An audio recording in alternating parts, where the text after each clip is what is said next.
office. My name is Jamila Sida Alisa Radio, the ex-wife of Mohammed Tafida, son of former ambassador, former senator, former minister, Dr. Alhaji Tafida. I am pleading on to the president. I'm the daughter of late Mala Sida Alisa Radio, the veteran journalist, former MD New Nigerian newspapers, former MD Triumph newspapers, and first Northern NUJ president. Dear Mr. President, I've been going through this for so long. These are my children, Suraj Mohammed Tafida, Zaid Mohammed Tafida, and Hawa Mohammed Tafida. A grave injustice has been happening to me and my children for so long. I am well, but indeed I had trauma due to domestic violence, threat to my life. They tried to cover up these cases. At this point, the legal system will reach a stage whereby it's now called abuse of court processes. We'd had evidence. Yes, they took our things. Don't worry, they'll bring it back. Don't worry. No woman would like to expose her children to this. But my child, that is autistic, has seen his father visibly abusing me. Sarah, did you ever see me hitting your father? What did you see? Say it loud. My father hitting me. When the boy testified, he strangled him and warned him not to ever tell the world. He works for foreign affairs. I filed in NAPTIP. My case had to pass 4 DGs in NAPTIP, sir. Your Excellency, I have been oppressed, abused, threatened. There is nothing I've not faced, but I continue to stand strong. When I speak, they try to cover up because they have more power, and they said I will disappear and nothing will happen.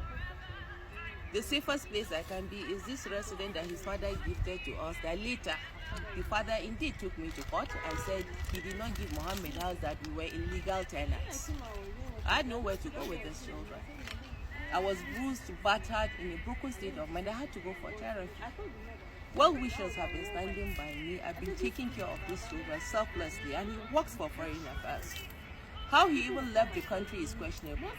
We filed based on my fundamental human rights case, tendered in evidence. You can visibly see where they broke into the house. From thugs, I was live on Facebook. A lot of theatrics, sir.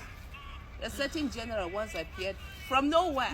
What happened to me is not something I can relate here, but I can prove what I'm saying because I've compiled a lot of evidence against them. How are they above the law? How is the former senator, former ambassador? Because the PA, Ubaleson Mantuna, claimed it is Dr. Alhaji Tafida that has been sending him. They came with thugs. I've run for my life, me and these children. We have, I can't even explain what is going on with me. I've spent 11 years as a married woman to this man. He took me to the Sharia court and claimed I'm not a true and faithful Muslim. The fate of Deborah awaits me in the north. There is nothing he has not pinned on me. I have tried legally to see I get protection.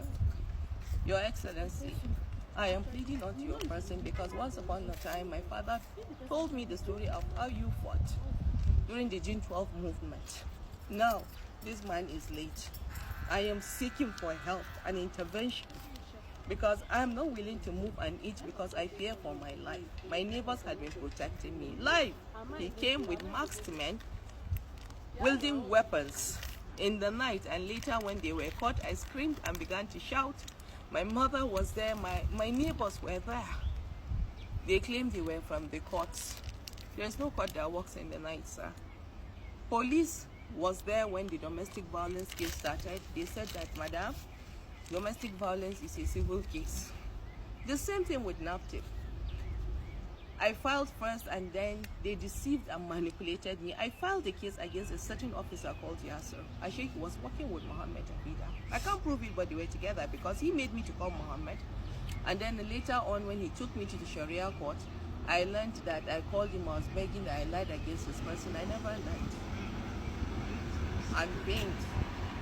He forced a child out of me. When I told his mother, she told me it is nothing, that it happened to her. My children should die. I've laid in hospitals. Rain has beaten me, but I never gave up on these children. Not even for once have they gone hungry. It was recently, not too long ago, that he took the children out of school for a year plus. And then when I began to expose the things that were going on, they placed them back in school recently. Recently, Foreign Affairs called me. But the last time they did, what happened there, they are the ones to really why they covered up that case. Now they called me and they want me to tender in document, and they apologize because there are some things were done that was not right. Is this in Nigeria you promised us? All of you know what it means to be persecuted. Is this the country that our children are going to be raised? We no longer feel safe anymore. Is Mohammed Tafida